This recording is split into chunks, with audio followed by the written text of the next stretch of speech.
By the time she asked if I would ever date a single mom, I already cared way too much about her door. That was the stupid part. It was just a hollow core door on the third floor of an old brick building, the kind landlords buy in bulk. But when you spend your days fixing what other people ignore, you start to see things different.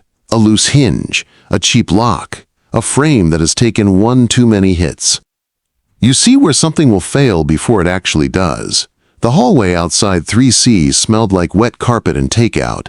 The overhead light hummed and flickered. Someone had taped a cartoon sticker on the exit sign. It made the whole place feel like it was trying to be cheerful and tired at the same time. There was a fresh crack in the frame around 3C's lock. That was what brought me up here. A work order from the landlord who still called me kid, even though I was 32 and the one keeping his building from falling apart. I set my tool bag down and knocked once. Not loud. Firm. I listened.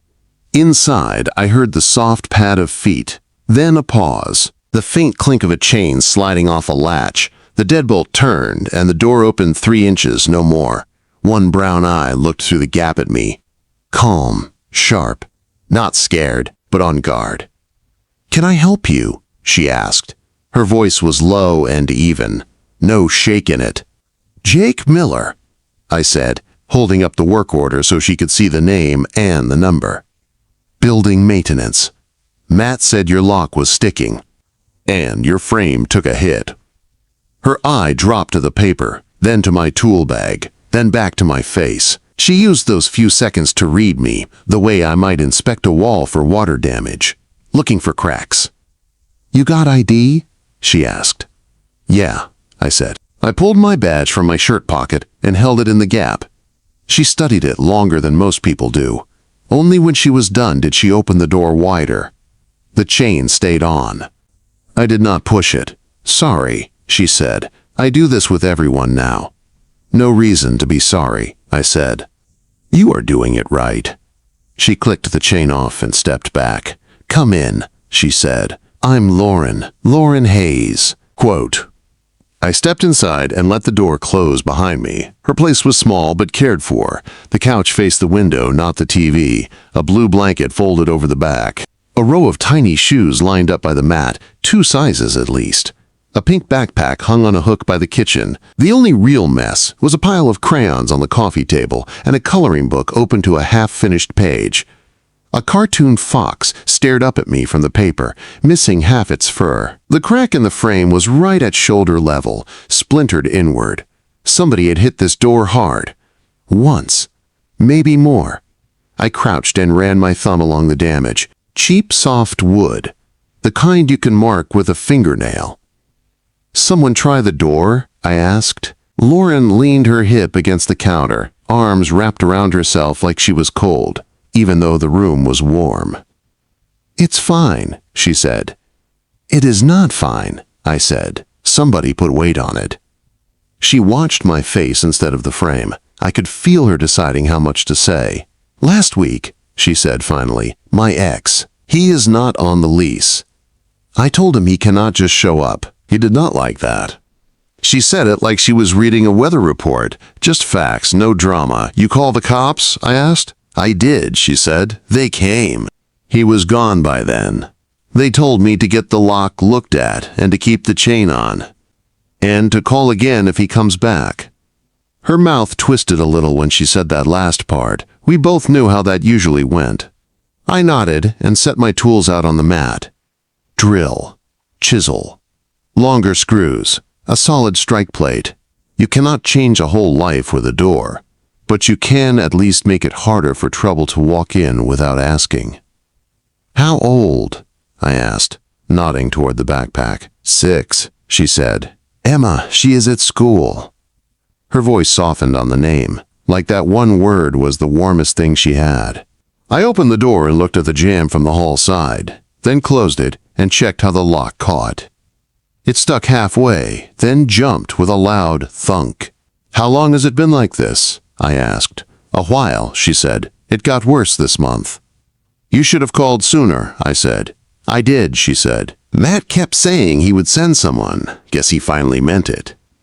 I did not defend the landlord. Matt only cared when a problem might cost him real money. A broken lock on a single mom's door was not his top priority. I set the chisel and started cleaning out the crushed wood around the strike. Each tap of the hammer knocked loose soft fibers. The sound was sharp, steady. It filled the quiet room. Lauren moved around the kitchen while I worked. She was not one of those people who hovered over my shoulder, asking 100 questions. But she did not leave either. She stayed where she could see both me and the door. She poured coffee into a chipped mug and held the pot up. "You want some?" she asked. "Sure," I said. "Black is fine." She poured a second mug and set it on the counter near me. The smell cut through the dry wood dust with something warm and real. Cinnamon. Maybe a little vanilla. "You bake?" I asked. She shrugged one shoulder. "Used to," she said, "before I started working nights. Now I just cheat and put sugar and cinnamon in the coffee and pretend it is dessert." Quote. I smiled once, quick. She caught it. The corner of her mouth lifted and then fell again. "You work nights where?" I asked. "Hospital laundry," she said. "Third shift. Sheets do not complain as much as people do. It is fine." She said fine a lot, but nothing about this felt fine. I kept my focus on the work, because that is what I know how to do. I cut out the soft wood, then slid a strip of oak into the hollow I had carved.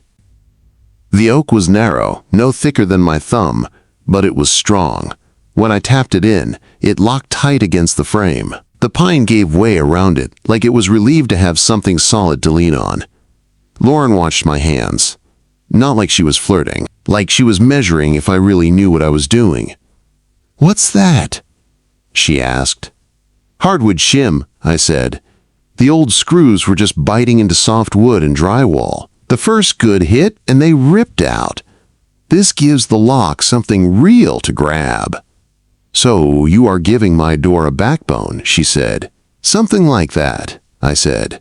I swapped the tiny factory screws for ones that reached deep. Each one pulled the strike plate in tight. The drill whined, then settled as metal met wood and held. "You live in the building?" she asked. "Yeah," I said. "First floor, back corner. I keep my tools in the basement. Matt gets free labor when something breaks. I get cheap rent and space for my saws. It works." "You do this full time?" she asked. "Mostly," I said. "Maintenance for him, then I build custom stuff on the side. Tables, shelves, kitchen islands, when someone wants to feel fancy." She smiled again, a little more this time. "You like it?" she asked. "Fixing things?" I said. "Yeah,